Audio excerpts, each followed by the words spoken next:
نحمده ونصلي على رسوله الكريم اما بعد هن لباس لكم وانتم لباس لهم صدق اللہ العظیم۔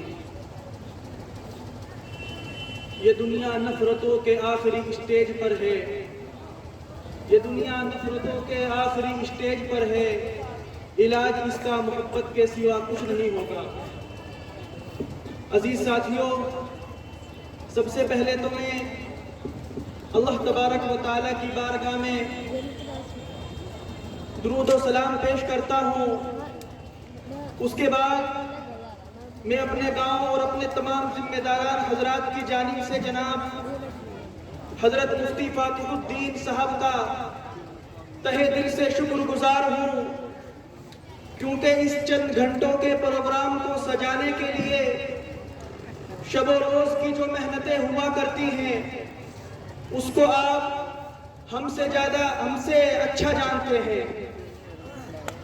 عزیز ساتھیوں، میں نے آپ حضرات کے سامنے ایک آیت تلاوت فرمائی ہے، ہن لباس لکم وانتم لباس لہن۔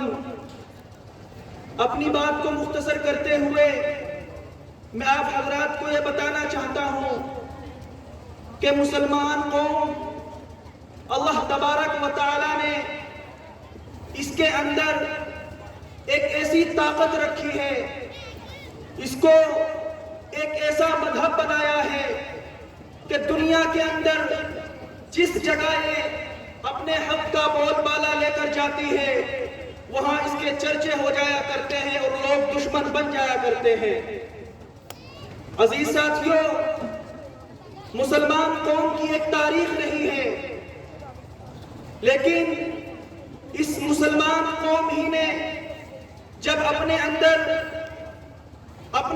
غیروں کے طریقوں کو اپنانا شروع کر دیا، اسی مسلمان قوم نے غیروں کو دیکھ دیکھ کر اپنے ریتی رواج کو بدل دیا۔ اس مسلمان قوم نے جب اپنے حلال راستوں کو بند کر دیا اور حرام کے راستوں کو کھول دیا تو حرام کے راستے کھلتے چلے گئے، حرام کے راستے کھلتے چلے گئے۔ انسان یہ چاہتا ہے کہ اس سنت کو ترک کر کے یہ بھی حرام کر لیا جائے، انسان یہ چاہتا ہے کہ اس سنت کو ترک کر کر کیوں نہ اس حرام کام میں شرکت کر لی جائے۔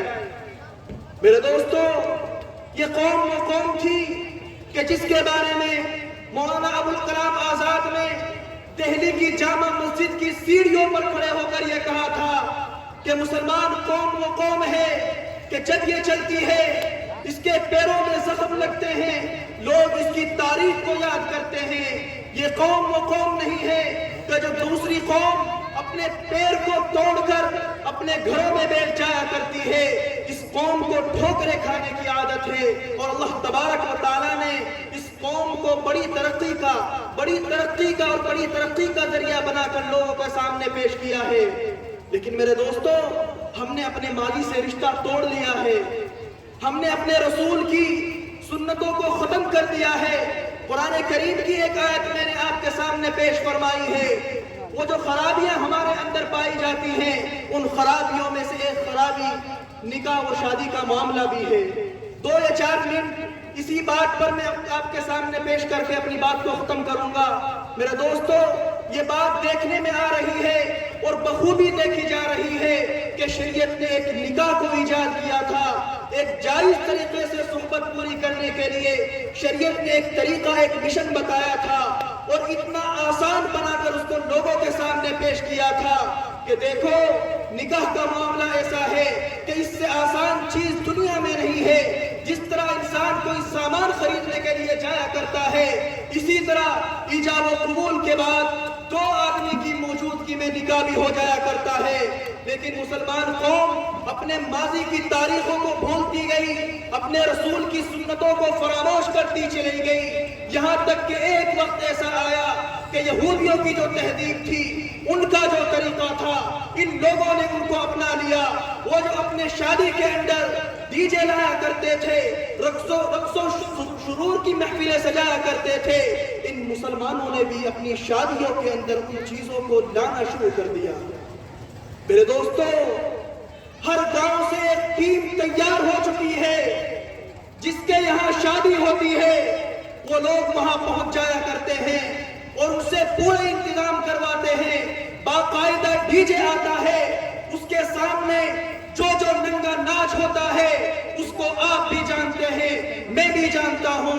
ریئلٹی آف گراؤنڈ کیا ہے اس کو آپ زیادہ جانتے ہیں۔ میں اپنی زبان سے آپ کے سامنے یہ بات کھل کر نہیں کہنا چاہتا ہوں۔ میرے دوستو، یہ ننگا ناچ جو آج سے چند سال پہلے یورپ کی کنٹریوں میں ہوا کرتا تھا، اس کے بعد ہندوستان کے جو بڑے بڑے نوابزادے ہیں وہ مشاعروں کی محفلیں کیا کرتے تھے شادی کے اندر۔ اس کے بعد پھر یہ نسلیں چلی، جو رئیس گھرانے ہیں ان میں عیاشی پھیلی۔ آج ایک چھوٹے سے گاؤں کے اندر جہاں زیادہ انسان کو ترقی کا کچھ زیادہ علم بھی نہیں ہے، اس کے اندر بھی یہ چیز بخوبی پہنچ چکی ہے۔ میرے دوستو، اس کے ذمہ دار کوئی اور نہیں ہے، ہم اور آپ لوگ ہیں۔ ہمیں شرم نہیں آتی کہ ہم اپنے چہرے پر داڑھی سجا کر اس کے یہاں دعوت کھانے پہنچ جاتے ہیں۔ تمہیں معلوم بھی ہے کہ رات اس کے گھر پوری رات ننگی ناچی ہے۔ میرے دوستو، یہ ڈھونڈ مارنے کا مقام ہے، یہ ہماری ذمہ داری ہے۔ حدیث کے اندر آتا ہے، من رأى منکم منکرا فلیغیرہ بیدہ فإن لم یستطع فبقلبہ فإن لم یستطع فبلسانہ۔ میرے دوستو، اگر تمہارے اندر طاقت ہے تو اس کو ہاتھ سے روک دو، اگر ہاتھ سے نہیں روک سکتے تو زبان سے منع کر دو کہ دیکھو یہ غلط کام ہے۔ یہ نبی کی سنت کا جنازہ نکل رہا ہے۔ نبی کی زمانے میں نکاح دیکھو کس طرح ہوتا ہے۔ عبد الرحمن بن عوف عشرائے مبشرہ میں سے ہیں، مسجد نبوی کے اندر آتے ہیں۔ نبی کریم نے دیکھا کہ اے عبد الرحمن بن عوف، آپ کے کپڑے پر یہ رنگ کیسا لگا ہوا ہے؟ عبد الرحمن بن عوف نے کہا، اے اللہ کے نبی، کل میری شادی ہوئی تھی، ایک طرح کی خوشبو ہے وہ مجھے لگائی تھی۔ اللہ کے نبی نے فوراً کہا، بارک اللہ لک و علیک، اللہ تم پر رحمت کرے، اللہ تمہیں نوازے، اولیم ولو بشاکر۔ کہ اے ابو ہریرہ، کہ عبد الرحمن بن عوف، تمہارا نکاح ہو گیا، اب تم ولیمہ کرو، چاہے مختصر سا سامان ہو، اگرچہ تمہیں ایک بکری کو ذبح کرنا پڑے۔ میرے دوستو، نبی نے یہ اعتراض نہیں کیا کہ ہم کو کیوں نہیں بلایا، تم نے محفلیں کیوں نہیں سجائی، تم نے فلاں کام کیوں نہیں کیے، بلکہ برکت کی دعا دی، برکت کی دعا دی۔ میرے دوستو، یہ نبی کریم صلی اللہ علیہ وسلم کے زمانے کے نکاح ہوا کرتے تھے۔ مہمانوں کو بلانا، سامان دینا، اچھے سے اچھا سامان دینا، شریعت اس کو منع نہیں کرتی، لیکن جس طریقے سے شریعت نے اس کی اجازت دی ہے بھائیو، اس کو اپنانا ہوگا۔ میں اپنے بڑے نوجوانوں سے درخواست کرتا ہوں کہ اس پہل کے لیے آگے آئیے اور اپنے نوجوانوں کو روکیے۔